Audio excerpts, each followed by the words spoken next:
கேரளாவில் காப்பி செடிகளைப் போல காட்டுப்பகுதியில் கஞ்சா செடிகளை வளர்த்து வந்த சம்பவம் பெரும் அதிர்ச்சியை ஏற்படுத்தியுள்ளது. 1400 கஞ்சா செடிகளை தீயிட்டு கொளுத்தி வனத்துறையினர் எடுத்த நடவடிக்கையின் பின்னணி என்ன?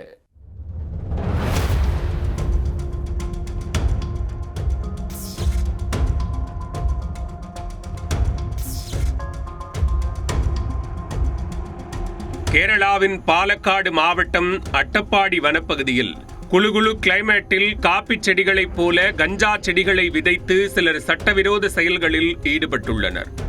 வளமான மண்ணில் செழிப்பாக வளர்ந்த இந்த கஞ்சா செடிகள் காற்றில் கஞ்சா வாடையை பரப்பி வனத்துறையினரின் மோப்பத்தில் சிக்கின.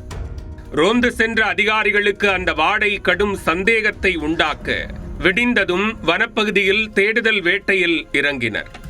அதில் வனப்பகுதியின் கிழக்கே உள்ள நிலத்தில் செழித்து வளர்ந்திருந்த கஞ்சா செடிகளைக் கண்டு அதிகாரிகள் அதிர்ச்சி அடைந்தனர்.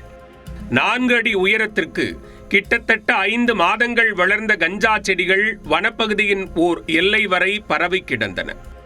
மர்ம நபர்கள் யாரோ இந்த கஞ்சா செடிகளை விதைத்து நுணுக்கமாக கவனித்து வந்துள்ளனர். இதனையடுத்து 1400 கஞ்சா செடிகளை கைப்பற்றி வனத்துறையினர் சம்பவ இடத்திலேயே அவற்றை தீயிட்டு முழுமையாக அழித்தனர்.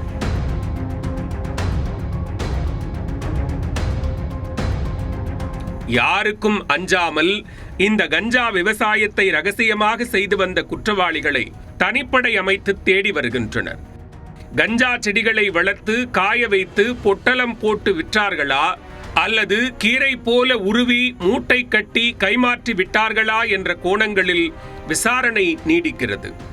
அதில் மேலும் பல திடுக்கிடும் சம்பவங்கள் வெளிவரலாம் என்று எதிர்பார்க்கப்படுகிறது.